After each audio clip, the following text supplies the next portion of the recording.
Bonjour à tous, je vais vous présenter le pass sanitaire, enjeux et implications pour la population. Je suis Marion Albouy, présidente de la Société de santé publique Poitou-Charentes, enseignant-chercheur à l'Université de Poitiers, et je représente la Société française de santé publique au comité de contrôle et de liaison avec la société civile et le Parlement Covid-19, ou que l'on appelle aussi CCL. Et donc cette présentation, je vais la faire en lien avec un avis que nous avons rendu récemment.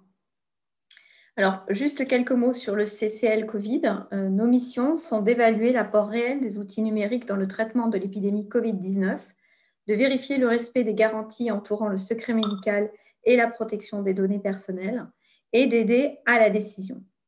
Pour ce faire, nous avons comme méthode de réaliser des audits réguliers et nous faisons également des retours d'expérience, enfin nous écoutons les retours d'expérience des équipes de terrain de santé. Ces retours d'expérience et ces audits se font lors de réunions que nous avons toutes les semaines avec les membres. Les membres de ce groupe de travail, de ce comité, sont composés des acteurs de la société civile et du Parlement.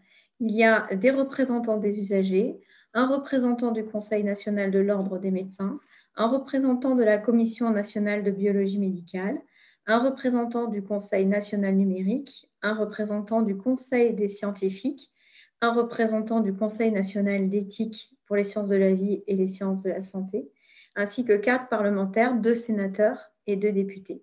Moi-même, représentante de la Société française de santé publique, et Emmanuel Ruche, qui préside ce comité, qui est président de la CNS, la Conférence nationale de santé.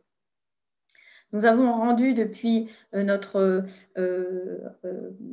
création, donc en mai 2020, nous avons rendu un certain nombre d'avis ou de points de vigilance, et tous ont le point commun de concerner le système d'information dans la lutte contre l'épidémie Covid-19. Par exemple, le 7 octobre, nous avons rendu un avis sur le système d'information de dépistage, SI-DEP, et en octobre également, nous avons rendu un avis sur les outils numériques citoyens de lutte contre la Covid, comme par exemple l'application Stop Covid qui est devenue Tous Anti-Covid. Certains de nos avis, en tout cas un d'entre eux, a fait l'objet aussi d'une réflexion qui a été publiée dans une revue internationale sur le positionnement français en matière d'application digitale, d'application numérique de traçage. Récemment, depuis 2021, nous avons également donné des avis sur le secret médical et les données personnelles et sur le pass sanitaire que je vais vous exposer aujourd'hui. Donc, cet avis date du 20 avril 2020. Il se situe dans le cadre d'un continuum au sujet du pass sanitaire qui prend naissance, on va dire, à la fin de l'année 2020, où le Sénat examine un article du projet de loi instituant un régime pérenne des gestions des urgences sanitaires et rejette un article concernant la création donc, de ce dispositif de pass sanitaire. Le Conseil économique et social et environnemental, lui mènera une audit auprès de la population générale avec uniquement le volet vaccination et montrera que 67% des personnes interrogées, des plus de 100 000 personnes interrogées, sont défavorables à ce dispositif. En mars, l'Union européenne annonce la création d'un certificat vert numérique, d'un passeport vert, qui permettra de circuler librement dans l'Union européenne. Ensuite, un certain nombre d'acteurs émettront des avis sur ce pass sanitaire. Je ne vais pas bien sûr les détailler ici, vous pouvez les retrouver sur leur site internet. Donc le CCNE qui bien sûr demande à ce qu'un cadre éthique soit défini, l'Académie nationale de médecine, le Conseil des scientifiques qui est favorable à ce pass avec un usage proportionné, et la CNIL qui émet un certain nombre de recommandations en faveur de l'usage, mais avec des conditions, notamment de cadrage de l'utilisation de ce pass sanitaire. Dernièrement, donc la semaine dernière, le 9 juin, la loi relative à la sortie de l'état d'urgence sanitaire adopte le pass sanitaire qui donc sera actif jusqu'au 30 septembre 2021. Et s'il devait être reconduit, un nouveau vote au Parlement serait nécessaire. En juillet, nous verrons aussi arriver donc, la mise en place du certificat sanitaire européen ou du certificat sur le territoire européen. Alors, le pass sanitaire, qu'est-ce que c'est? Quel est son objectif? C'est de permettre aux personnes de plus de 11 ans de voyager à l'international ou sur le territoire national et de participer à de grands rassemblements sans compromettre la sécurité individuelle et la santé publique. Il s'agit donc de diminuer la liberté de circuler librement, puisque la circulation est conditionnée à ce pass. Et donc, ça questionne évidemment la proportionnalité de cette mesure, et nous le verrons plus loin.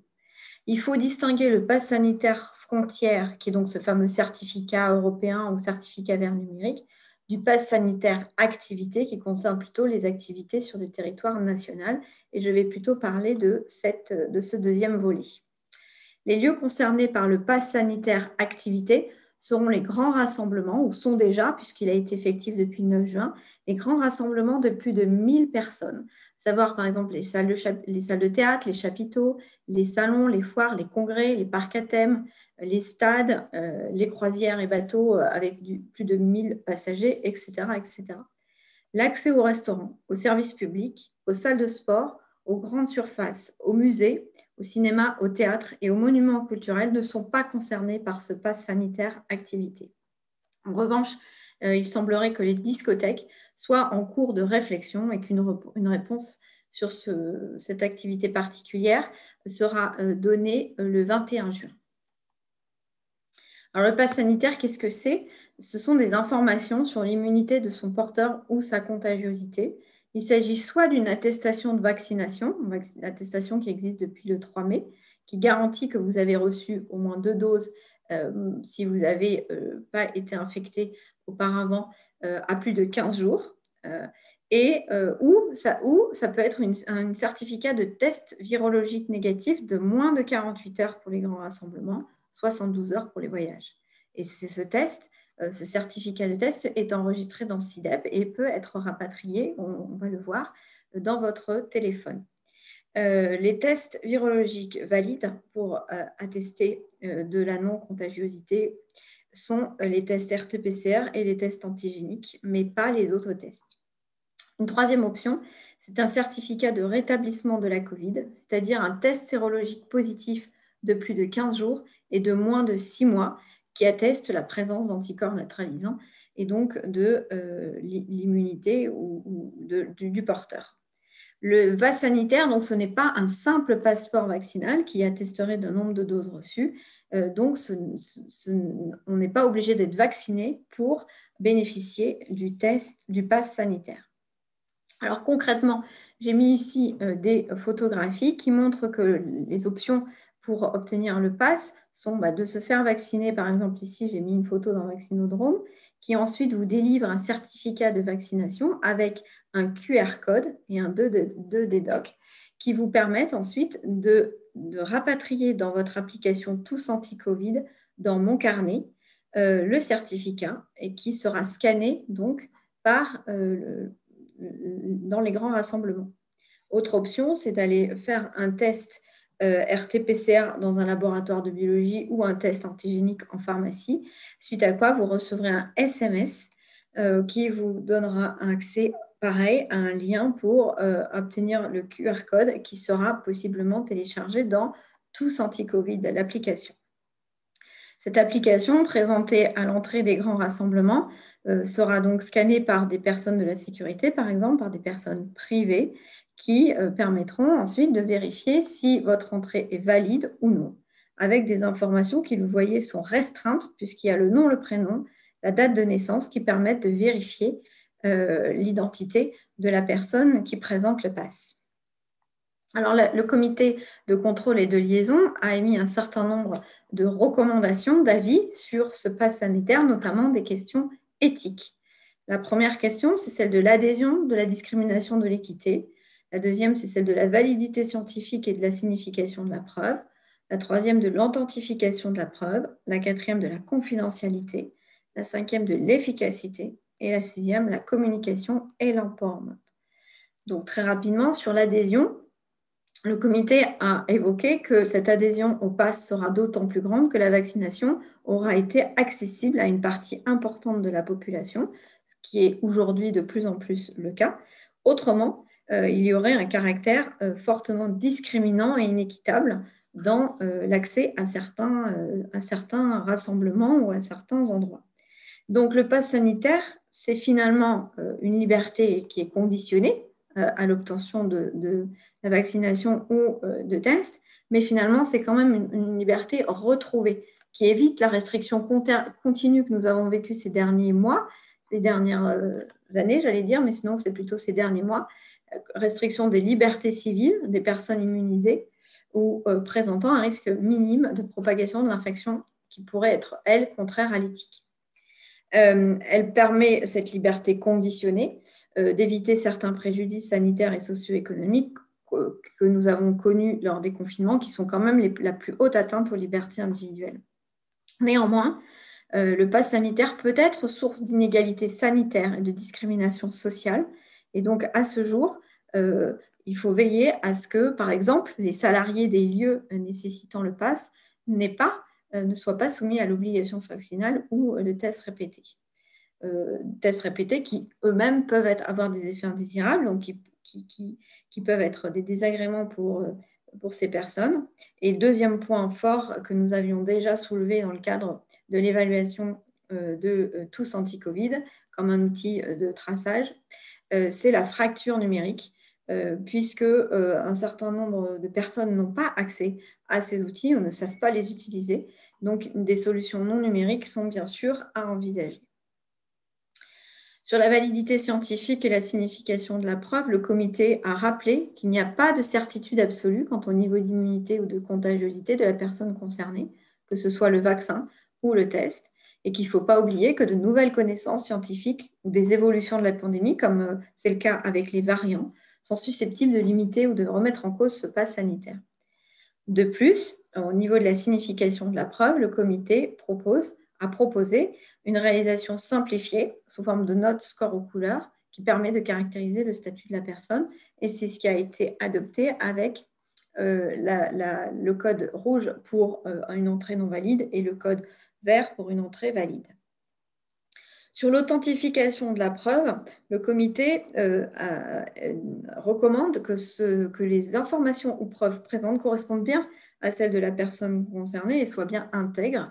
Et donc, ces preuves doivent être fournies par une autorité de santé, SIDEP ou vaccin Covid. Et donc, cette sécurisation se fait avec le format 2D-Doc, qui a introduit des informations clés du document, sa date d'émission et une signature électronique. Ensuite, il faut bien sûr faire correspondre le pass à la carte d'identité, à l'identité de l'individu, comme je vous l'ai montré. Ensuite, le CCL, dans ce point en particulier, demande à ce que les données à caractère personnel soient limitées au maximum et, par exemple, qu'il n'y ait que le nom, le prénom, pas le numéro de sécurité sociale, par exemple. Ce point-là est repris également dans le point sur le chapitre sur la confidentialité, où le CCL souhaite ne rendre visible que le nom, le prénom, la date de naissance et donc la fameuse couleur, certainement pas le type de vaccin et certainement pas le nombre de doses qui peuvent amener des informations sur le statut sanitaire, l'état de santé de la personne. Donc, on est vraiment ici dans le cadre du principe de minimisation des données.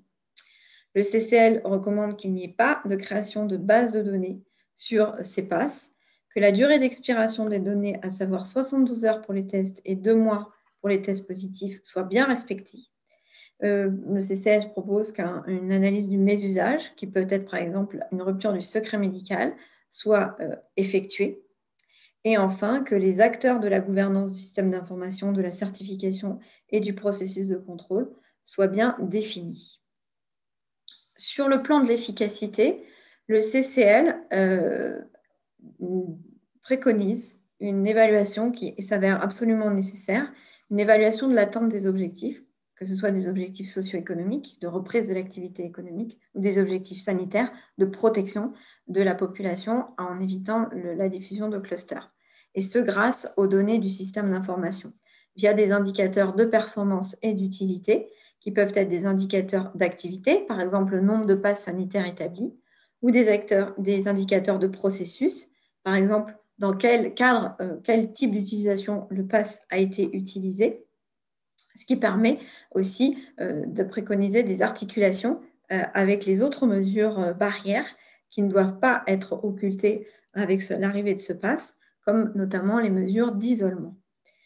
Le CCL propose également des indicateurs de résultats en termes économiques, par exemple le PIB d'un pays, et en termes sanitaires, par exemple la morbimortalité liée au Covid. Enfin, dernier chapitre, il s'agit du chapitre communication et empowerment, dont le CCL est très attentif, avec 4 points. Le premier qui consiste à donner à la population des orientations claires et spécifiques sur le dispositif. Alors, il existe un dispositif d'assistance téléphonique gratuit, mais l'idée, c'est plutôt de faire que la population elle-même communique avec ses propres mots sur l'intérêt, les modalités et la place de cet outil dans le dispositif de lutte contre la Covid. Un deuxième axe, c'est de favoriser une communication qui prône l'identité collective d'adhésion au pass sanitaire avec les valeurs de solidarité et sous-tendant les normes sociales de groupe, parce que, par exemple, on sait que la perception du risque Covid est faible chez les jeunes, donc il faut pouvoir promouvoir cet outil comme un avantage pour la collectivité, pour, par exemple, protéger ses proches.